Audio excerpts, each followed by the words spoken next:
Mũthenya wa Wakeeri kiumia gĩũkĩte nĩguo mũthenya ũrĩa ũkoretwo wetirwo na mĩto nĩ aikari a Msambweni gũtuithania njikĩikano cia ũtongoria wa gĩcigo gĩkĩ kĩa ũmbunge gĩturwa-inĩ kĩrĩa kĩrĩgĩte gũtigwo theri thutha wa gĩkuũ kĩa Suleiman Dori. Msambweni iko na candidate mmoja tu wa handshake, candidate wa Rais Uhuru Kenyatta na candidate wa Mheshimiwa Raila Amolo Odinga. Je, nyinyi huyu kijana wa hapa nyumbani Faisal mtamwacha hivyo? Ikifika siku ya Jumanne, yule mtu ambaye ataweza kufanya Faisal akuwe mbunge sio mtu yeyote, ni nyinyi.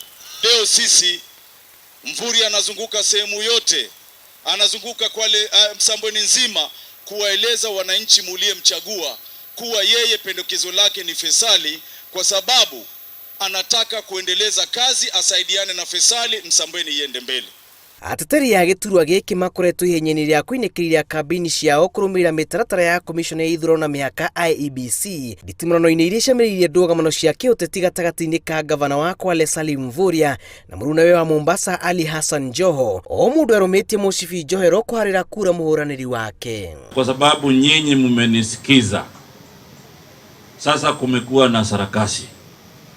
Hii masaa chache iliyopita sarakasi ni nyingi, na pengine hizi siku imebakia mutasikia hata zaidi. Lakini mimi nataka kuwahakikishia uamuzi wenu, uamuzi ule ambao tumefanya, uamuzi ule ambao mtadhihirisha tarehe 15 Disemba, huo ndio uamuzi wa kuendeleza maendeleo. Bunge inataka mtu ambaye ana ukakamavu kama Omar Boga. Mimi si mnanijua niko bungeni.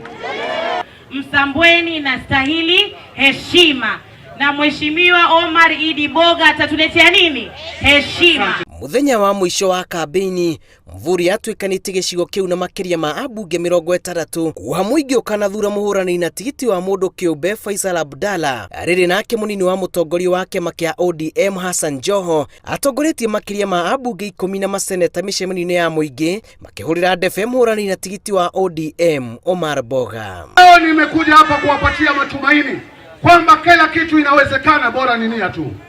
Kwa hivyo kina mama, na waomba kura zenu, alafu tutawaempower, tutawapeleka shule ya mambo ya biashara, mujue jinsi ya kufanya biashara. Liwalo na liwe, matusi na kejeli, mimi nina msimamo wa kupeleka Kwale mbele.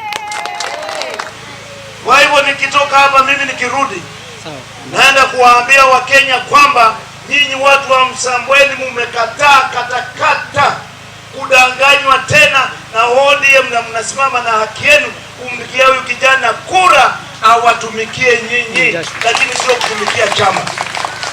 Mũtongoria wa ODM Raila Odinga ũrĩa wĩrĩgĩte gũcera gĩcigo-inĩ kĩu augĩte maumĩrĩra ma Msambweni magateithĩrĩria harĩ gũthima rĩera rĩa ũrĩa riboti ya BBI ĩtĩkĩrĩkĩte gĩcigo-inĩ kĩu mahota mamenye nĩ njĩtĩkĩrĩku na magwata kĩama mamenyere na gatithio kũrĩ mũingĩ wa mwena ũcio. Si siasa tena ndani ya pwani, ni ukombozi. Gĩcigo gĩkĩ gĩkuĩte makĩria ma kura 68,000. Nataka kwa mwaka ile siku 100 ya kwanza tuwapatie pesa ili wafanye biashara zao, na sio itakuwa silon, tutawapatia grant. Tarehe 15 tunataka tuandike statement. Hiyo ni sawa ama sio sawa? Statement ya kusema kuwa sisi kama watu wa Msambweni na watu wa Kwale, sisi hatuna chama. Ngĩribotera Inooro TV, njĩtagwo Julius Karithi wa Munene.